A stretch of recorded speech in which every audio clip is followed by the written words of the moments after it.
Hey there, it's your boy Foxy, back for more relationship stories. Sometimes you think you have people figured out and decide to start a family with them, only to be blindsided with a terrible betrayal, especially when you are in a very vulnerable state. Imagine what this poster felt when she found out that her husband is with another woman. A woman introduced as his friend and told not to worry about, just days after she gave birth to their firstborn, when he claimed he was out of town for business. Let's start with the original post. I don't know what to do. We just had our baby 6 weeks ago, and when he told me about his business trip, I got a little upset because I'm all alone here. And this is our first child, so I don't know what the heck we're doing most of the time. I couldn't just refuse to let him go, however, because I knew when I met him that traveling is part of his job, so he left. He's very supportive otherwise, very happy about being a father, and he called us maybe 5 to 6 times a day to see if we're doing all right. Last night I was scrolling down IG, and there he was in the background of a local celebrity I followed, sitting in a restaurant with his friend from uni. The woman who always disliked me, and who he told me not to worry about. He's been on this trip since Monday, and is supposed to come back next Monday. I'm so heartbroken, I don't know what to do. I will obviously talk to him when he gets home, but what are my options afterwards? I'm a stay-at-home wife right now, and I haven't worked since I graduated 5 years ago. My husband makes a good living and he didn't think me working was a necessity. I don't have a family except him. If I leave him, how am I going to fend for my son? Who is going to take care of him if I start working? I feel so trapped. Edit. I'm so overwhelmed with the amount of messages and support. I'm going to make it clear here that I'm not going to jump into any conclusions yet. I just had my suspicions about the friend, and I was always wary of her. I'm going to give my husband the benefit of the doubt, of course, but unfortunately my gut feeling is telling me this is what I'm dreading the most. Thank you. Now for the top advice before reading the update. I said this in another comment, but the picture might be a few days old. The influencer might not have uploaded it in the day she took it. So maybe try to video call your husband, and maybe ask to see the view of his hotel room. Try to ask him stuff that force him to speak more about where he is, so you can know for sure that he lied about the business trip. Also, if he tells you the name of the hotel, you can try to call and see if a sympathetic employee can give you any info about him being or not being there. I thought so too, but she had made Instagram stories as well in the same restaurant. I like the idea of trying to video call him. I know Insta celebrities that also post days or weeks old stories. They line up all their content in advance, so they can take a break, but it looks like they are active. They also do it to try and prevent stalkers. Don't jump to conclusions until you have ascertained where your husband actually is. Just out of interest, do you know where the restaurant was? It might sound like a stupid question, but I think it's relevant. If you can't be sure the restaurant is local, then there's a tiny chance this IG influencer may have been in the same place at the same time somewhere out of town. Calling 5 or 6 times a day doesn't sound like something a cheating husband would do either. I hope it turns out to be a misunderstanding. I agree that it's possible he's not cheating. The phone calls don't mean anything though. When I travel for work, the cheaters are the ones talking to their partners multiple times a day. Now for the first update. Hello again, I'm so happy I found you guys here. My husband is home now, but it was what I feared. I don't know if I made a terrible job of explaining the situation in my last post, but the influencer lives in our city, and she was in a restaurant in our city. My husband was supposed to be out of town for business. I took the advice you gave me about influencers not usually posting same-day pictures, but it still struck me as an oddity because he has never mentioned having dinner with this friend. I tried to contact the influencer, but she has over 1.5 million followers. As I said, my husband's work includes a lot of traveling, and he usually do a video tour in his hotel room for me or send me some pictures. This time he didn't, so yesterday when he called, I asked him to FaceTime me to see our son. He told me to wait because the room was messy, and he called after 5 minutes. We talked and he saw our son, and then I asked him for a mini tour. He showed me some parts and I took some screenshots. My husband laughed about me taking screenshots and was a bit confused. It isn't that unusual for me to do anyway, so he didn't make a fuss. I went later to hotels.com and started comparing pictures. I found the hotel within 15 minutes. It's less than 10 minutes from our place. It was a bit late, but I took my son and went anyway. The front desk didn't want to tell me what room he was in. I asked her to tell him to come down, but she refused to do that too since it was midnight. I texted him to come down to the reception. When he came down, he was like he was seeing a ghost. I told him to take me to his hotel room now. He refused and asked me to go home, and that he would explain everything later. I told him if he didn't take me to his room now and without warning his friend, I will scream. I don't know why I wanted to see her. It's like even after finding out he's been in town all this time, and even after seeing the look on his face, I still wanted to catch them to drive the message home, so my heart doesn't cave to his excuses and explanations that he was already starting on. He refused, however, to take me up, so I just left with my baby. He came home maybe an hour after me and he wanted to talk and explain when I'm ready. I'm not ready yet, so I asked him to move out and leave me be for the time being. He agreed.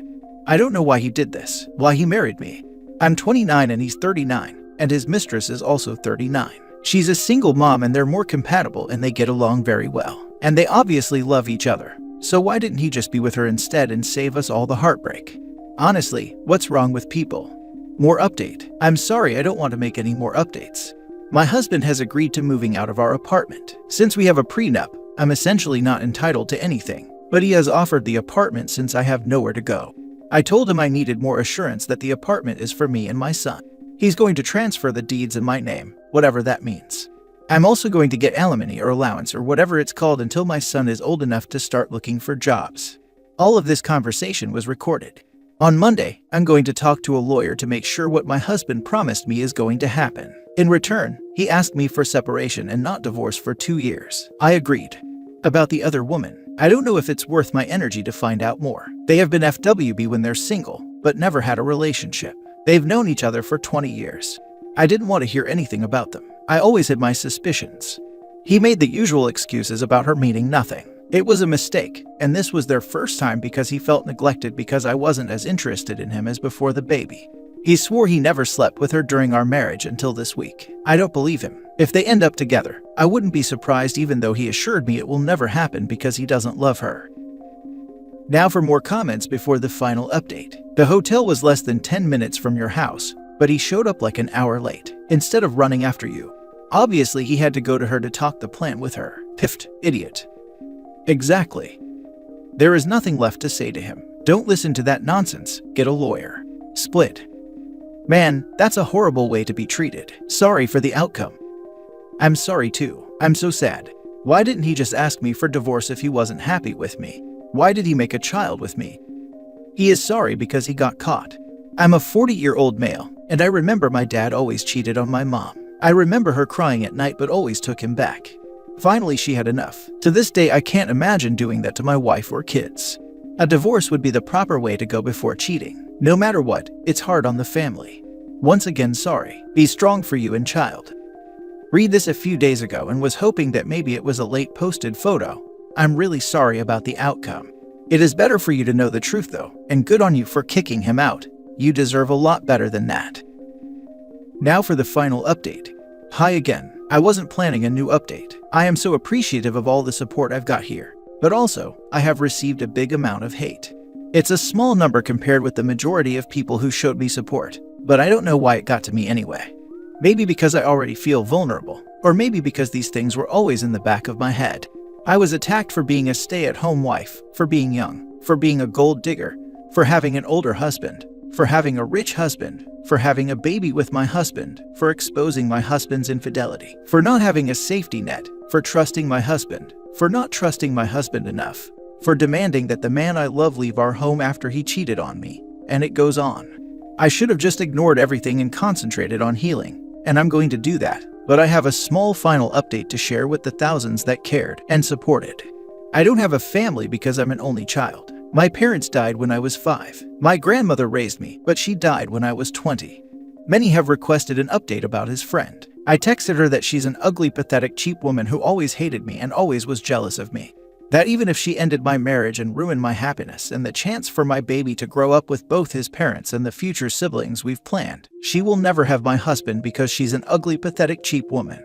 It has never happened, and it will never happen. But if her goal in life was to sneak around in hotels with married men, then congratulations.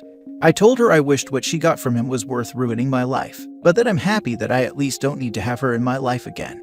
I didn't feel any better, to be honest, and regret stooping so low. She texted me back a picture of her and my husband at the hotel with the winking emoji. I forwarded it to my husband. This was yesterday. He showed up around dinner and told me everything. He slept with her during our relationship. He told me he was sorry and that he was relieved now that I knew everything because she can't hold it against him anymore. I kicked him out. I regret knowing all this. We had our first meeting with the lawyers today. The prenup covers my husband's assets up until we got married. He comes from a wealthy family, and I'm not to touch any of that. My husband is self-made, however, so I'm entitled to 50% of everything he made since we got married. My husband also offered our apartment as an apology, even if the apartment was from his family, and he's going to pay child support. It's really all I need right now and much more than I expected. Divorce takes a couple of years or even more sometimes, especially when children are involved. I think my husband lives with the hopes that I'll forgive him down the road. I know he's always been generous, but he must have some kind of hope to make me this offer because it can't be just remorse. He apologized for hurting me, and I can't even describe how lonely and devastated I am right now. He and my son are my only family and I've lost him. And all for what? I can't believe I still love him so very much, and since he moved out, I haven't stopped crying. I miss him. How could he do this to us for an ugly, pathetic, cheap woman? Get everything agreed upon and in writing, quickly. He might be willing to give stuff up right now, but he might change his tune in the coming weeks or months. Do not trust him to keep his word on anything. That's what the lawyers are going to do. I'm unfortunately very ignorant in these things. I just want my home and my baby safe. Do you have your own lawyer? If not, the lawyers you met with are your husband's lawyers. Get your own representation to comb through the prenup for an infidelity clause. I strongly suspect he's being so generous now because he may be vulnerable to something in the prenup. Contact an attorney of your own as soon as possible. They will end up getting paid by your husband. Consultations are free. If he has moved out, change the locks on the door or at the very least set up boundaries as to when he can come over. Do not give him unfettered access like he still lives there. He's handed you a crap sandwich, but you don't have to eat it exactly how he's serving it to you. Your husband is so weird because he was never going to tell about the fact they slept together if it weren't for that picture. He has probably not told me everything either. They never tell you more than what you already know. And you shouldn't torture yourself with it. Take this time to heal and focus on your son. Screw him and his side piece. It's toxic energy you don't need. Best of luck. Please do not let this man talk his way back into your life. Family can be chosen. Make friends, create a life for your son, but don't let loneliness bring him back. The woman, though a horrible human, has no loyalty to you, but your soon-to-be ex does. She did not hold him as a hostage and force herself upon him. He was a willing participant. His apologies are to cleanse his own conscience. Nowhere does he accept accountability for his role here. He wants to make you this sweet offer, so down the road you think, oh, he was so lovely to do things to help me, maybe we can fix it.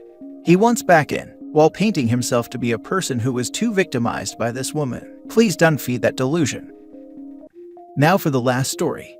I, 27 female, am afraid of my ex, 25 male, showing up to the hospital when I give birth to our son.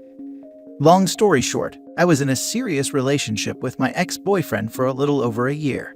I became pregnant unexpectedly at the end of our relationship. When I found out, I told him about it and gave him the choice to be involved or not. I am at a point in my life where I am able and willing to raise a child on my own. However, I wanted to give him an opportunity to be a father to our son in some capacity. I really loved this man and believed I would marry him someday based on conversations we had when we were together. But when I told him about my pregnancy, he totally freaked out, said he wanted me to terminate it, and even went as far as to send me papers via an attorney asking me not to contact him. I obliged to this and haven't talked to him since. Unfortunately, even though we haven't been in contact for nearly my entire pregnancy, he has still continuously gone out of his way to harm me emotionally. He has contacted my boss and the agencies I work with about this, and has even gone as far to have his family members and friends contacts my OBGYN office so many times that I had to switch practices at 24 weeks pregnant. His behavior is scaring me, and although I've asked people both in my life and our life for help, I'm not getting anywhere. At this point, I am afraid of him and what he might do. I have never asked him for anything during this time, financial or otherwise, nor have I badmouthed him or went against his wishes concerning his privacy. I have only been trying to do what is best for our son, and I cannot figure out what his motivations are to treat us this way.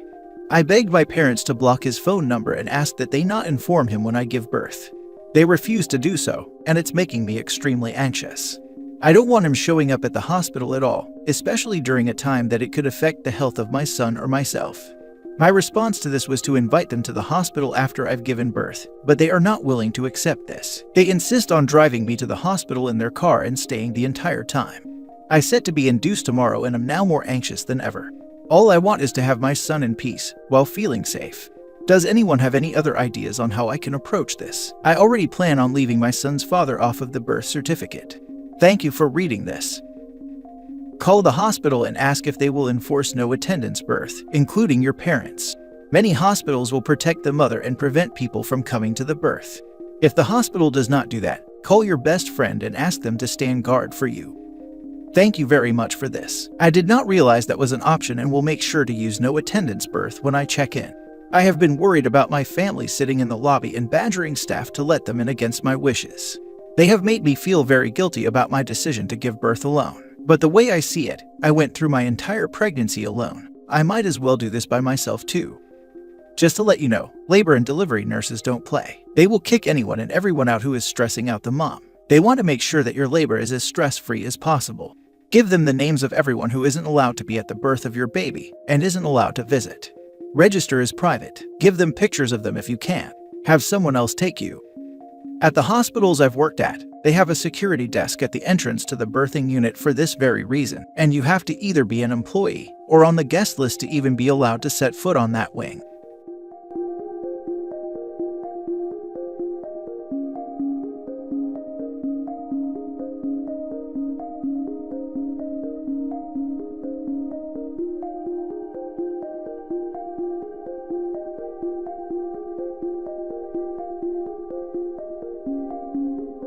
Hey there, it's your boy Foxy, back for more relationship stories. Some people just don't have the best childhood. I was lucky not to experience bullying growing up, but I hear some horror stories out there. And people like that who were victimized can only struggle to break free from that lingering mental torture, to change and be the best version of themselves. And some do succeed, like the OP in this first story. He managed to transform himself into someone he can be proud of, even got with the girl he thought great enough to marry. But then this same girl somehow managed to bring that torment back into his life, and he discovers something about his girl that would ruin the future he thought they were going to have. Let's read his story. Original post. My 26 male, fiancée Becca, 26 female, her best friend Daria, 26 female, and I all went to high school together, but I ran in a very different social circle. They played sports and were decently well known or popular. I was really into art and computers, chubby with an awkward haircut. We all went to a really large high school, so it was more that I knew of them, rather than actually knowing them. Becca and Daria have been best friends since they were really young. They both moved into the same neighborhood in preschool and their parents are very close. In high school, there was a guy, Chris, 26 male, who would regularly bully me. There was a name that Chris and his friends called me based on a thing that happened my sophomore year. It was essentially a trap that Chris and friends had set up so that I would be embarrassed, and they could pretend I had done it to myself. I feel like I'm already doing a bad job hiding my identity, so let's just say that the name was Stinky. I hated it. They called me this all the time, and made me the butt of many of their jokes. Chris was very popular and was friends with Becca and Daria in high school. Chris was good-looking, wealthy, and he knew it. He walked around like he was untouchable. Insert all of the wealthy, athletic, good-looking stereotypes that you want here. They pretty much all rang true for him. I hated him, and hated any time that I had to be around him. I know that a lot of people face some really violent bullying, so I don't want it to make it sound like I was physically tortured, but I did feel like I was relentlessly harassed. I was very thankful and excited to get out of my hometown and away from those people when I went to college. I don't know if it was growing up and growing into myself, the ability to reset my identity, or just getting away from tormentors, but I really found myself in college. I'm still a bit nerdy and artistic, but I grew into my body. I started making friends and realized that I had something to offer the world. I rapidly became a lot more confident and comfortable socially. Becca and I ended up going to the same college a few hours away, but she didn't have a car. I offered her a ride home for Thanksgiving break, and it became a habit of riding together for breaks and chatting about life and school. We started to become friends and our friend group started to combine. In sophomore year, our talks became deeper and more personal. I realized I was into her on the way home for Christmas and asked her on a date over break. We've now been together almost 7 years, engaged for the last year. We have a strong relationship, communicate well, go on regular dates and trips, and have supported each other through numerous ups and downs. We have had our fights over the years and even did some counseling together for about a year. I was bringing my parents' passive-aggressive style of fighting into our relationship, and she was assuming I was criticizing her all the time because her mom's horrible behavior. We've found those times to be challenging, but helpful in the long run. I love this woman and I'm excited to get married and spend our lives together. Becca and Daria reconnected after college and now own a business together that plans events and helps connect people and businesses to local food, drinks, and experiences. Their business really took off in the year before COVID, and they've been slowly but steadily growing back as things have been opening up. They have started to enter into a number of exclusive contracts with event spaces and restaurants or breweries. In a market where things can turn quickly, these deals are super important to them, as they provide a lot of security for their company. Becca came home about 2 months ago, really excited about a new brewery exploring an exclusive deal. About a week later, the brewery signed and there was a dinner to celebrate. Becca asked if I want to come and meet the team from the brewery. She told me that I might have met the owner before, but I guess I didn't think to ask who it was because I didn't know who it was going into the dinner. If you're still with me, you can probably guess who the brewery owner is. I was sitting at the table with Becca waiting for the rest of the group to arrive, when Chris came through the door, walked up to the table, greeted Becca, and then turned to me and said, "Hi, Stinky." I was immediately confused and angry. She knew that I knew Chris, and she knew that he had harassed me throughout high school. She didn't mention at any point prior that he was the owner of the brewery, and that she was working closely with him. I got through dinner, but on the way home when I asked why she didn't tell me, she blew it off as though it was water under the bridge, that I had changed and that I should understand that Chris had changed too. I was still upset but tried to let bygones be bygones. Over the next couple of weeks, it was clear that Daria and Chris were becoming romantically involved with each other. Becca and I usually spend 2 to 3 nights a week with Daria, whether going out or simply watching TV at our house or hers. We often joke that we're a throuple, but to be clear, that is not the case, and what we have is strictly platonic. Over the last month or so, Chris started showing up to nights out and even came over one night to Daria's house when we were hanging out and watching TV. I've tried to be open to a new Chris, but he seems like he's the same overly macho, trying too hard to be alpha jerk he was all those years ago. I tried to bring up to Becca that the casual relationship between Daria and Chris is probably not good for their business. And while Becca agreed, she felt like she couldn't tell her friend to not date or sleep with someone. Last week, Becca invited me along to an industry event. I get there only to unfortunately find Chris is there as well.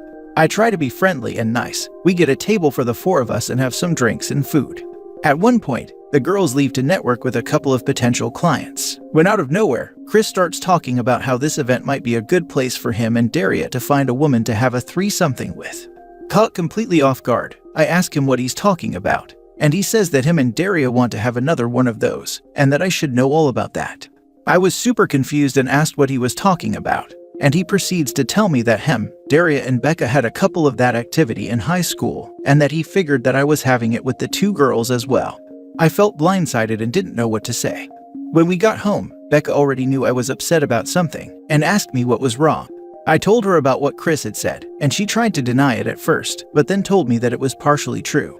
What Becca told me was that Daria and Chris were FWBs for a bit at the end of senior year right before college. Chris and Daria spent a few weeks talking with her about doing that with them, but she was on the fence. At a party when everyone was tipsy, it was brought up again and she went to a bedroom with them. Note for mods, they were all 18 at the time. They all stripped down and did a lot of kissing and touching, but Becca backed out of going all the way and instead just watched them.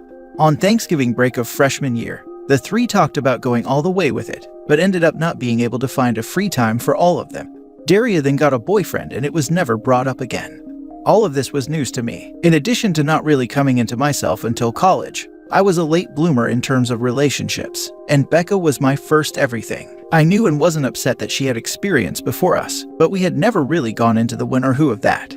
Becca keeps saying that I never asked, and that she never lied about all this, but, especially with doing business with Chris, it feels like lying by omission to me. I'm struggling with all this. Chris did his best to make my life awful in high school and now is back. Almost every time I spent time with him, he seems to be belittling me, making fun of me. He even told Becca in front of me that she could do better than me and was dating down. She told me later that it was just a joke and to stop being so sensitive. It seems like this threesomething is just one more thing he can hold over me. He's a snake and always seems to say the worst stuff to me when Becca and Daria are just out of earshot. We've been arguing about this situation for about a week now. I asked Becca to cut all contact with him last night, and she told me I was being unreasonable. He's with her best friend and they all do business together. I asked if it was that Daria and her need his brewery's contract. She keeps asking me why I can't move on and just accept that Chris is a different person.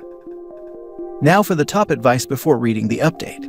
Almost every time I spent time with him, he seems to be belittling me, making fun of me. He even told Becca in front of me that she could do better than me and was dating down. She told me later that it was just a joke and stop being so sensitive. That's gonna be a no from me, dog. There's no, how can I fix this? There is a, how can she fix this? Thanks for that, babe. Hey, can I see that ring I gave you back for a bit? Just want to have the jeweler check the setting for you. If she can't see why this is a problem for you, then maybe she's just an awful person. Edit, I have reread and examined other comments.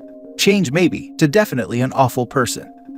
I have a feeling this dude is gonna sleep with OP's fiancé. It's just a matter of when it happens. OP, if you have any self-respect, you will leave her, because she clearly doesn't have any for you. Last time I checked, your partner is supposed to stick up for you, not justify some giant sociopath's horse manure by claiming he was joking. Stop being so sensitive. Your fiancé is a terrible person who has zero respect for you. She keeps asking me why I can't move on and accept that Chris is a different person. The thing is, you had moved on. Chris is not. Chris keeps bringing up the past. Hell, the very first time Chris saw you at the dinner where you saw him for the first time after high school, he used the nickname that was used to torment you throughout high school. It's plainly obvious who has not moved on here. It's Chris, Daria, and Becca. You have said that breakup is not an option, but it needs to be a weapon in the arsenal. Your first step should be counseling immediately, though. Becca is absolutely not seeing things from your point of view, and, until she can, there can be no moving forward. It's also obvious the attempts to talk to her one-on-one have failed to get her to see your point of view. I would also continue to sleep in the guest room. She needs to understand that this situation is deeply troubling for you. And to be honest, I'd even consider showing her this thread. Let her see how others are reacting to her actions. I'm sure she'll dispute certain details, but if the overall gist of what you wrote is truthful, it won't change our answers. She has not treated you with the respect a life partner deserves in this. And now for the update. About 3 months ago, I made a post here about my fiancé doing business and hanging out with a former bully. In that post, I wrote that I wasn't looking to break up with my fiancé. Rather, I was looking on how to fix things. Almost all the comments were about how I needed to break up with this girl, call her out on her manipulative BS, and so on. I was really angry with the majority of advice I got, and figured that this forum didn't know what they were talking about. I guess those would be the famous last words. In the week after I made my initial post, Becca and I seemed to have a daily fight about her and Chris. I came home from work one day after having a long fight the night before, to find Becca not in our house. This wasn't surprising in the moment since she works a really irregular schedule, but then I noticed that a bunch of her things were missing. I tried to text her making sure she was okay, and got a long text in response about how she was going to stay with her sister and how she needed some space, and for me not to contact her for a few days. I was confused, frustrated, and upset, but figured that if all she needed was some space, hopefully that would be what could get our relationship back on track. The next night, Daria texted me asking if she could come over to talk. When she got there, she told me she had been a bad friend to me. Basically, there were a number of things she felt like she should tell me, but didn't know where to draw the line between her friendship with me and her friendship with Becca. We talked for a few hours and multiple things came out. A few months before, Becca told Daria that she was doubting our relationship. Becca told her that she felt like we had gotten together so young, that she was missing out on experiences by being with me. Note, Becca never said anything about this to me. When I was thinking later about what Daria had told me this night, I remembered that months prior, Becca had this really weird week where she was really distant and kept asking me questions about what it was about her that made me want to get married. She told me later that she had just been in a weird headspace, and I kind of forgot about those conversations. When Becca and Daria first met with Chris, Becca was really flirty with him. In their industry or work connections, it's not uncommon for people to do things like be a bit flirty, a little touchy with each other, or talk about their intimate lives. This was always something I found weird or uncomfortable, but knew it to be a culture of the industry. But in this case, Daria said it went enough with Chris that she noticed it as strange. Once Daria told Becca that she had started hooking up with Chris, Becca would regularly ask for details, so much so that Daria told me she started lying to Becca, saying that their hookups were happening less frequently than they actually were, so that she wouldn't be hounded for details. A week or so before Becca and I fought about her connection with Chris, Becca was hounding Daria for details on the latest hookup and casually dropped that they should have a group activity with Chris. Daria said that she was super uncomfortable and immediately brought up Becca and my relationship. Becca said that she was just joking, but made the same joke 3 or 4 other times, until Daria said directly to her that it made her uncomfortable, and that she needed to stop. Then she got to the biggest thing. On the night that Becca left, she showed up drunk at Chris' place. He let her in, and then she tried to sleep with him. I guess Daria was in the bedroom or something, because after a bit, Daria came out to see Becca trying to grab at Chris, so they worked together to kick her out. Angry, sad, and confused, I packed my things and left our place. I didn't want to be there in case she came back, so I stayed with a friend for a bit. I didn't try to reach out to Becca, and didn't hear from her either. About 2 weeks after Daria came to talk, my mom passed away. She had had a stroke years ago and had been declining for a long time. Her passing wasn't unexpected, but that didn't mean that it wasn't super hard. It was always just me and Mom growing up. I was struggling a lot and felt so alone. I almost called Becca a number of times. The day of the funeral, Becca showed up. At first, I was happy to see her. She was by my side much of the day, and I was thankful she was there. Things felt normal with her there. I felt secure. It felt like we were together again, a team again. Then, when people were coming up to me after the burial, Becca said to one of my old neighbors about how sad we were, how hard it's been on us, and how we need to rely on each other. It was as though there was fog in my head that instantly lifted, and I started flipping out on her. In hindsight, I feel bad about the scene that I caused at my own mom's funeral. But I couldn't believe she was pretending that we were together, that she had been supporting me, and that she hadn't tried to be with another guy a couple of weeks before. I was really happy that my cousin stepped in and told her to leave. I blocked her on everything, and since my fiancé and mom were the only things keeping me in that area, a little over a week after the funeral, I packed up and moved to the East Coast where my cousin lives. I've been here for a little under 2 months. I wish I could say that I'm in a job making a lot more money, or that I have a hot new girlfriend, but it's been a bit of a struggle to settle in. I'm in my same job, working remote, but do need to travel to my home city every few weeks. I feel anxious there, worried that I will run into Chris or Becca. My cousin has tried to be welcoming, and I'm thankful he's given me a landing pad as I've looked for my own place here. But him and his friends are older and they mostly are focused on family life and kids, so it's been hard to make friends. I've signed up for a volleyball beer league though this fall, so hopefully there's some good people there. I want to thank this community for giving me the hard truth. I've had plenty of DMs checking in on me, which I'm mostly thankful for. This last season has been probably the hardest and darkest of my life, but I feel decently hopeful for what's ahead. Sorry to hear about all that, but at least you found out before getting married. Spend some time getting to know your new surroundings, and don't try to rush any friendships or relationships. They will happen at their own pace. Settling into a new place and making new friends is super tough as an adult. I'm so glad you joined that volleyball league. It'll be exactly what you need. Yeah, it'll take some time, but it's good OP is getting a clean break. Daria was really a good friend to you in the end. The cynic in me sees a woman who wanted her friend to stop hollering at her squeeze. Or she was trying to get revenge on Becca for trying to hook up with her boyfriend behind her back. I definitely thought of that too, but luckily her talk helped OP get free from his ex, whatever her intentions were.